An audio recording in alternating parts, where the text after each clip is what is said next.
Okay, new InnovEU episode, new chronicles for you. And this week we go back to the Draghi report again, and we'll take his conclusions, especially the first conclusion about the innovation lag that the report claims exists, and we'll be using the newly published, the fresh Global Innovation Index 2024 to cross the two data sets and see if we can confirm Draghi's conclusions. Is really there a lag, an innovation lag, where Europe is behind the United States and China? Is it getting worse, better? What's going on? We'll look at that. And in the end, we'll be spreading the word about a new call, a COSME call, this destined to social economy enterprises. It's mostly capacity building call. So if you are in that area, it will be interesting for you, and I hope you enjoy it. So see you next time. Okay, in the previous episode, we had a look at Draghi's report, and it was very interesting, and I enjoyed the conclusions, particularly when he was talking about the innovation gap. And then after recording, I noticed that a couple of days before, the Global Innovation Index had just been published, the 2024 version of it. And I was sorry, I could have used that. But okay, it's never too late. So let's take a look at it today. Just remembering, the Draghi report focuses on three main suggestions for the EU policy in the coming years. First, we need to close the innovation gap because it states that we are lagging behind both the United States and China. Second, Europe must use decarbonization as an opportunity to improve our competitiveness. If we don't do it right, it will be the opposite, and Europe's competitiveness will suffer, will lag even further behind. And in third place, we must boost security and reduce dependencies. In the way I read it, what he's saying is we must really transition to a war economy, really start producing weapons and showing our teeth to scare possible attackers, and we must reduce the energy dependency on unreliable suppliers. Okay. The Global Innovation Index gives us an opportunity to look at the first of these three main conclusions. Because if there's an innovation gap, if Europe is lagging behind, this should be clear in this Global Innovation Index. So let's take a look at it. Okay, so I put together the results of the Global Innovation Index in 2 years, 2024, which was just published, and I fetched the 2020 report to have some idea of the evolution in these 4 years. It's not really a bad period to analyze because the investment in innovation in Europe is also going through a similar timeline, 2021, 2027. Okay, let's look at it anyway. We can see that the United States is number 3 in the global index, and China was 14 in 2020 and is now 11. So China has climbed 3 places. But you can also see at the bottom of the table that Sweden is number 2. And then in this table we have all the, not all, but all the members of the European Union who were in that list. And we also have the United Kingdom. The changes are not big, as you can see. The United Kingdom has gone 1 place down, and then some countries are 2 places up, 2 places down. Big changes, you have Estonia going up 9 places, Lithuania going up 5 places, and you have Slovakia going down 7 places, or Latvia going down 6 places. But they're all in the top half of the chart. They make up half of the chart.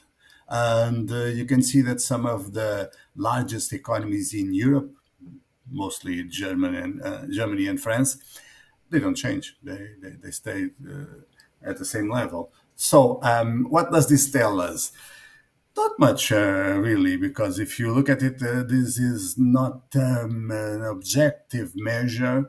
This is a ranking, and it just tells us that okay, there are not that many changes in the ranking. On aggregate, the countries of the European Union here present register 25 places up and 43 down, some 42 down. Sorry. So this means that on average, but average is not meaning anything here. Does not mean anything here. But on average, 18 places were lost. But they lost those places to other EU countries. So it's not really that dramatic. There's not a dramatic change here. So just looking at the rankings, I don't see how we can confirm Draghi's thesis that Europe is lagging behind. Okay, we are not. Europe is not number one. It wasn't. It's not now. It wasn't before. Actually, number one now is Singapore, I believe.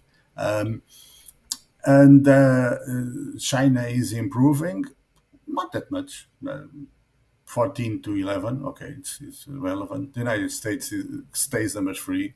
Um, it's a relevant period, 4 years, and you don't see that many changes or that large changes. So I'm not sure we can confirm Draghi's thesis based on rankings alone.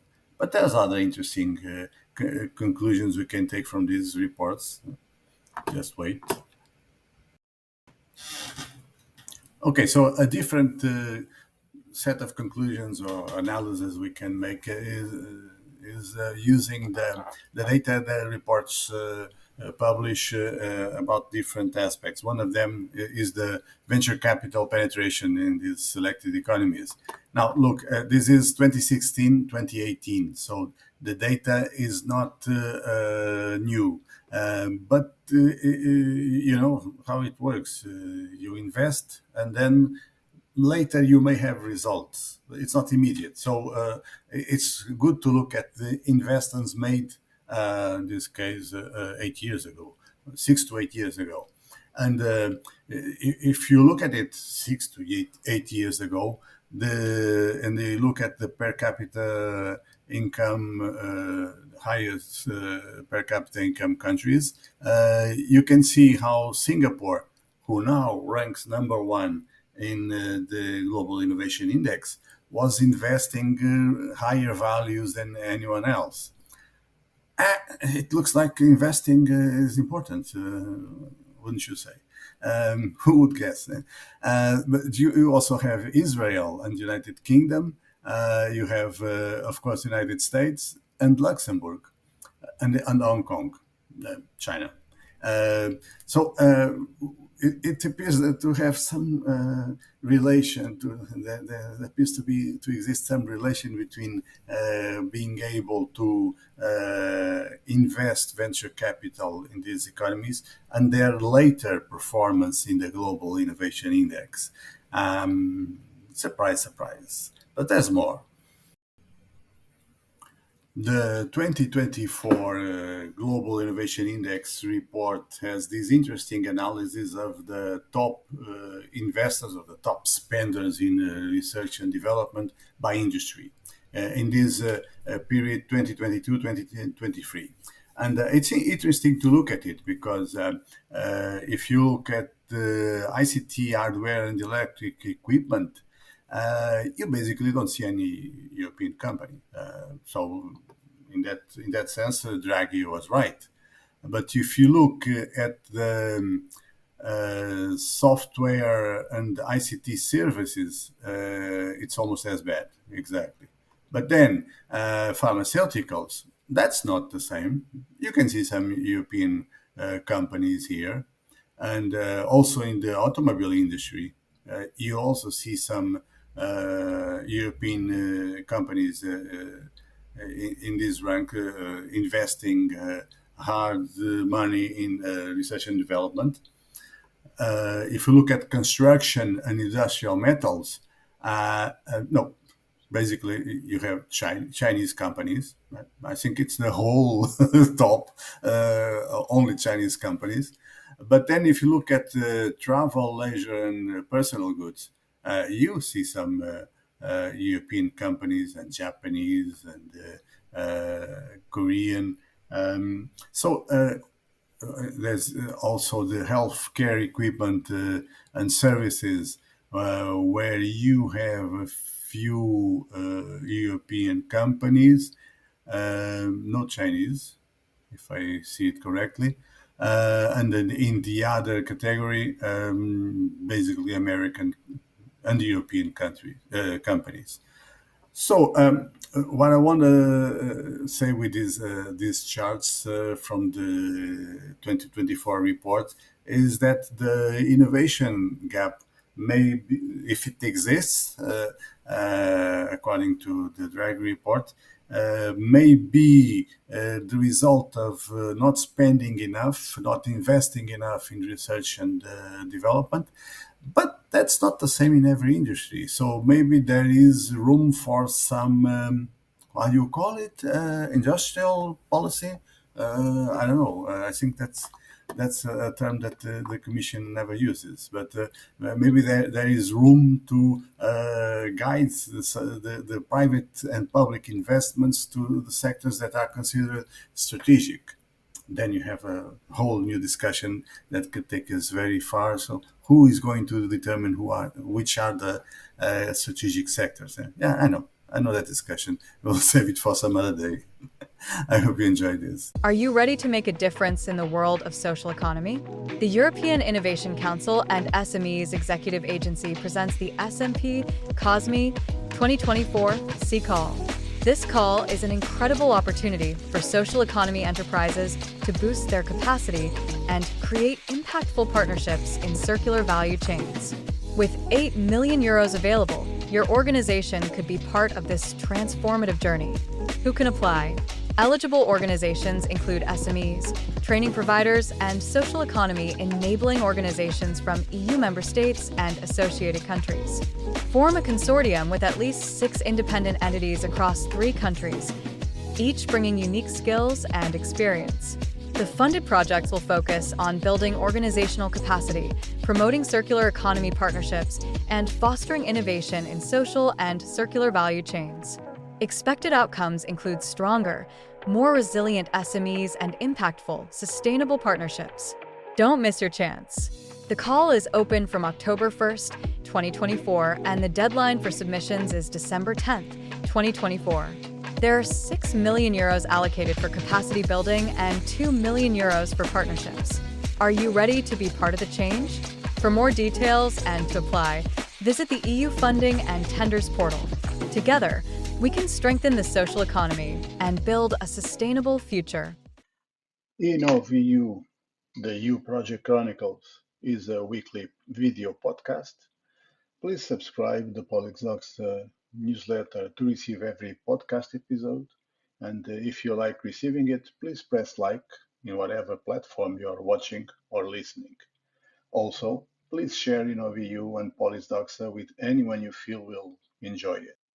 Credits: author and host Fernando C. Gaspar, music Hugo Gaspar, Lisbon, Portugal, 2024.